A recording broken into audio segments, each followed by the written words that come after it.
Tonight on CTV News, a look at the comic and gaming event that took place over the weekend. Plus, Earth Week is here at CSU. We take an inside look at the events taking place. And sports with Elizabeth Prasse. All this and more on tonight's episode of CTV News.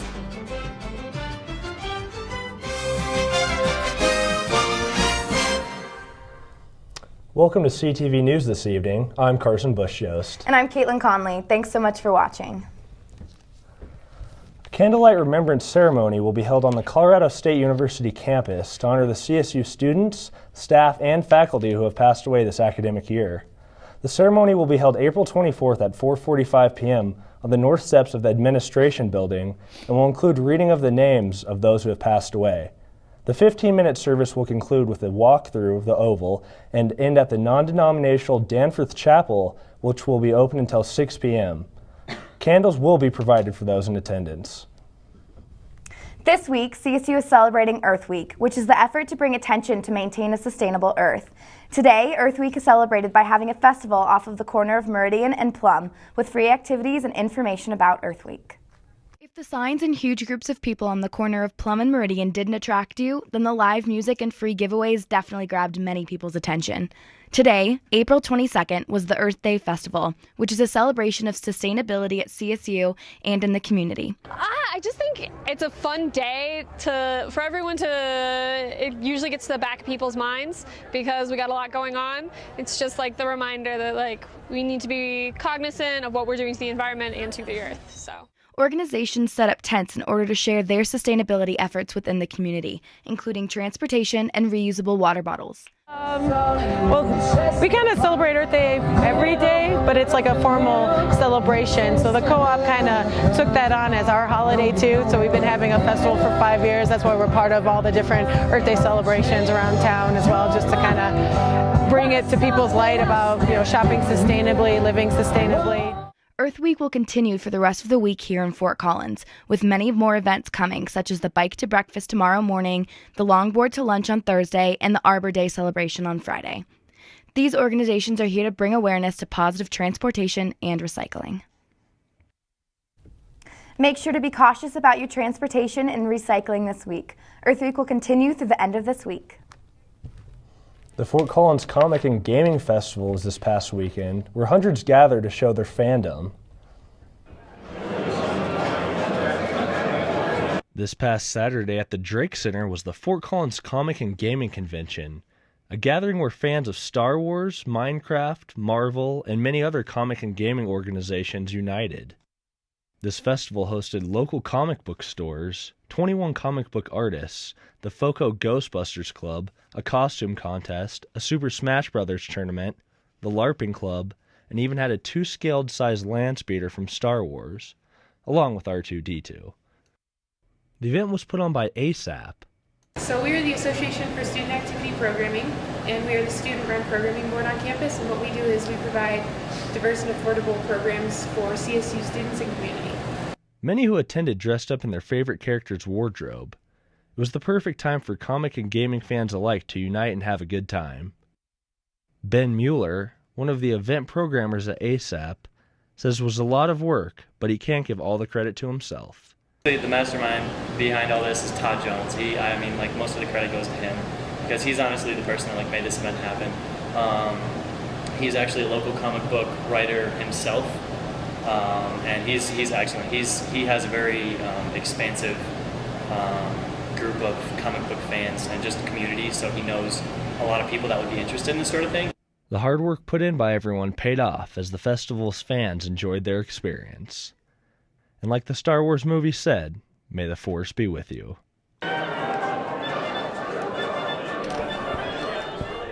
Thanks to ASAP for all their hard work putting the event together.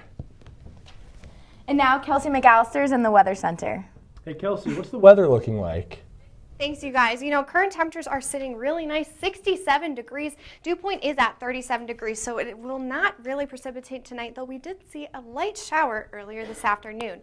Now, for tonight, temperatures are going to drop down yet again, but today's highs were really nice. 78 in Fort Collins, 82 in Denver, 76 in the Springs, and 81 degrees in Pueblo. As we take a look at the Eastern Plains, you can see Lamar got close to 90 degrees.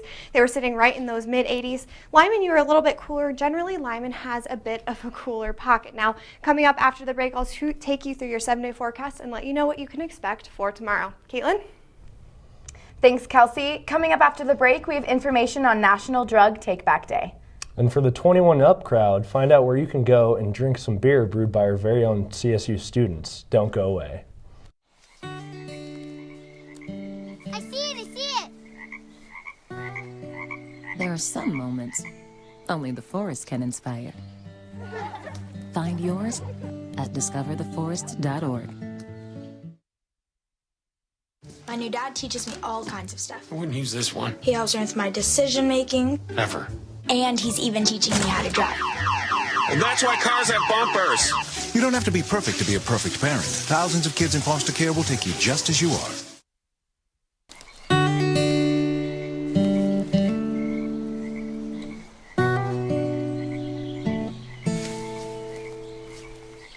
When you're out there, there's no telling what you'll find.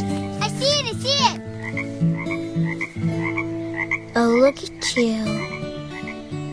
There are some moments only the forest can inspire. Find yours at discovertheforest.org.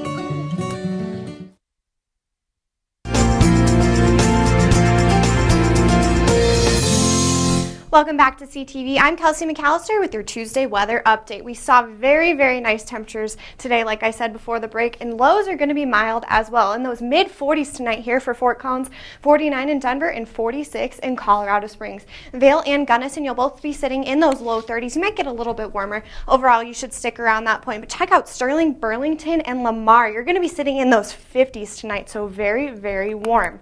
Now, as we take a look for tomorrow's highs, we are going to see temperatures a little bit cooler than we saw today, 64 here in Fort Collins, and today we did peak off right at about 78 degrees, so that's about 15 degrees cooler than what we saw today. 65 in Denver, 67 in Colorado Springs and Pueblo. You'll be sitting at about 75 degrees for today. The Eastern Plains, 83 for Lamar. Again, they are a hot spot. They always are quite a bit warmer than we are for this time of year. Now, the 7-day forecast does show relatively nice weather throughout the rest of the week. I do have these clouds in there. We could see, again, those isolated storms that we did see today. Just mild rain, and then it'll clear off. As we head into the weekend, we're going to see temperatures into those 70s, but then we will cool off Sunday, 54 Monday with a slight chance of rain.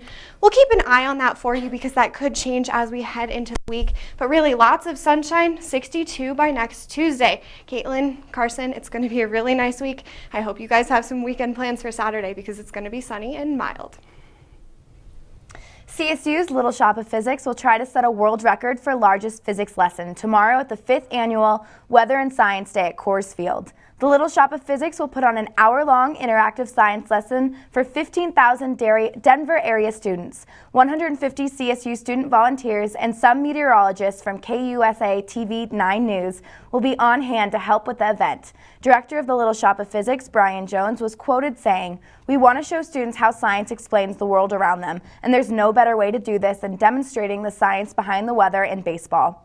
The Little Shop of Physics organizes many outreach activities throughout the year, including traveling to schools in Wyoming and Nebraska to teach students scientific concepts through hands-on lessons. Students from the Brewing, Science, and Technology course will showcase their fermentation creation at the Spring Forward Belgian Bock Beer. This event will take place Thursday, April 24th from 4 to 6 at the Odell Brewing Tap Room in Fort Collins. The beer, which was brewed on March 29th, has been described as a traditional artisanal farmhouse ale from northern France. There will be live bluegrass starting at 5 p.m., followed by brewer-owner Doug Odell offering a toast to the student brewers. The beer will be available at Odell's and in the Ram Skeller, which is located in the LSC, until all 8 barrels of the beer are out. New Belgium Brewing has been honored as one of the best for the environment for sustainable initiatives by the nonprofit organization B-Lab. The Best for the Environment list honors companies from a variety of industries that create a positive environmental impact. Micro, small, and mid-sized businesses are honored for the Best for the Environment list.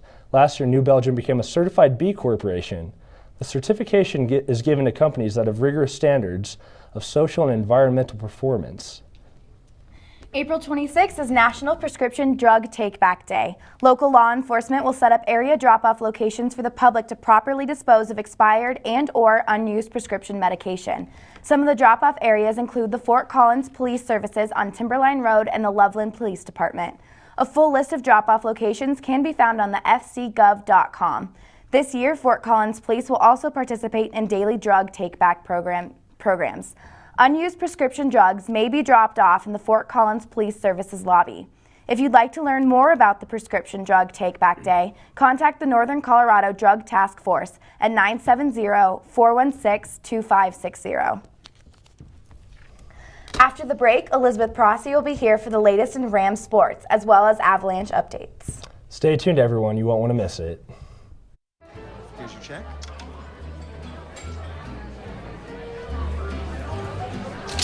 Oh, you got it. You know, since I got rid of my car, I really enjoy walking. Okay. Got it. No. Getting pulled over for buzz driving could cost you around $10,000 in fines, legal fees, and increased insurance rates. Oh, you're home early. You live with your mom? That'll set your game back a few years. Buzzed, busted, and broke. Because buzz driving is drunk driving. All right, give me a spot. You know my motto, safety first. They could be dangerous. I think we should call animal control. Animal control? To be safe. Don't worry. I got this. It's a new motto. You don't have to be perfect to be a perfect parent. There are thousands of teens in foster care who don't need perfection. They need you.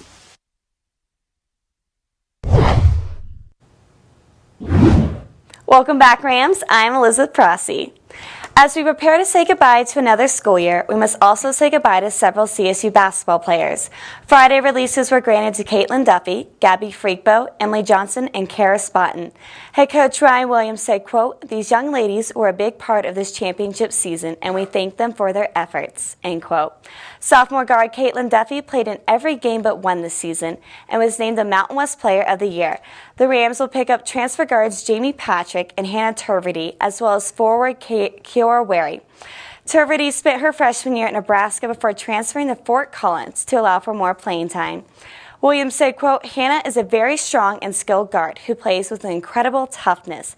She comes to CSU from a really solid basketball background, playing in the Big Ten.